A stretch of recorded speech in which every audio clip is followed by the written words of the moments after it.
The great thinkers of time, men like Socrates, Aristotle, Plato, or Americans like Ben Franklin and Abraham Lincoln. Well, perhaps these men were not great because of their thoughts, but their ability to communicate their thoughts through spoken language, public speaking, if you will. Well, perhaps you're not trying to be a great philosopher. Maybe you don't want to be President of the United States.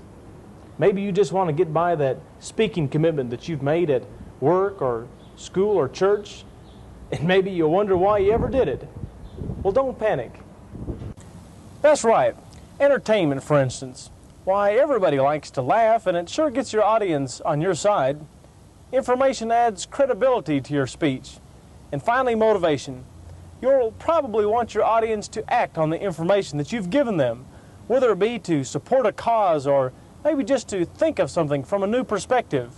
So maybe the question is, in what proportion should I use these three elements? I was kind of excited, and I guess I should describe my excitement to you. I got off the phone and he said, "How would you like to go speak?" I said, "I'll be there." Hung the phone up, and I felt like the old Holstein cow walking through the tall Johnson grass. I was just utterly tickled. Perhaps you've heard a speaker that didn't seem to know where he or she was going with the speech. The speech rambled on, and when it was over, you couldn't make heads or tails of what was said. First, decide where you want your speech to go. What point do you want to make? What impression do you want to create in the minds of your audience? Then, divide your topic into about 3 points. Generally, 4 or 5 can be too many. Then, illustrate.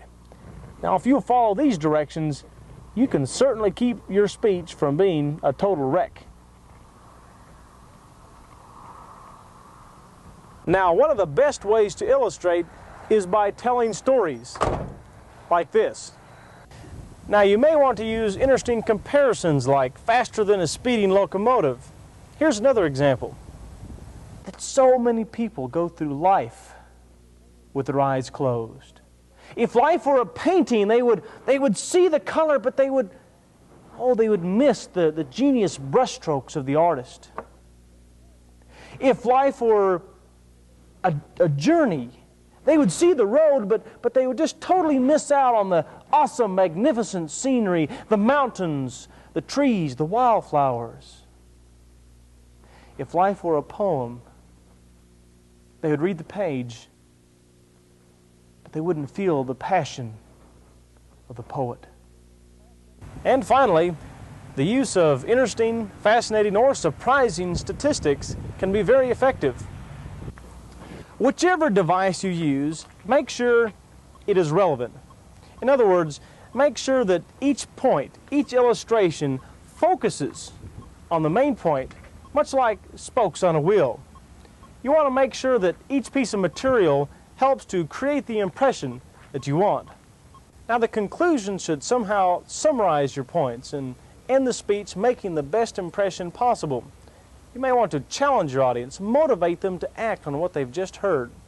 Many speakers like to end with a story or illustration that seems to bring everything together. But most importantly, the future of this great country. Will she ever achieve?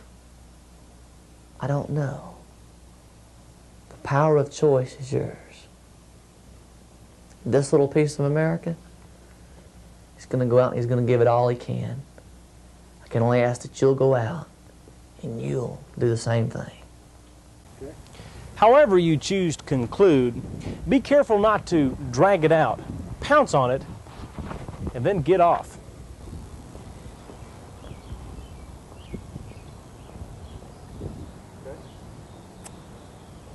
Believe it or not, our bodies talk. This is called body language. Now, about 55% of your effectiveness as a speaker is determined by body language. We'll want your body to be saying the same thing as your mouth. Check out this example. Whatever a man thinketh in his heart, and so is he. Now, the words were there, but the posture and facial expression are not. Try this. Whatever a man thinketh in his heart, and so is he. And then there are hand gestures. If life were a painting, they would see the color, but they would miss the genius brushstrokes of the artist. It's my mom's fault. Aaron, it's not my fault, it's Dad's fault. Now, have you ever watched a speaker that had distracting body language?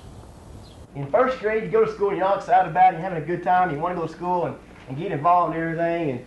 And Big me is his confident side that tells him, you can do it, go out and do it, you're a good singer, the people will really just want to hear you. Now, we haven't said anything about that nervous feeling, those butterflies in the stomach. Well, quite honestly, nobody really gets over those butterflies. Most people just make them fly in formation. Now, if you have the commitment to practice hard and practice long, you can become a good or even a great speaker.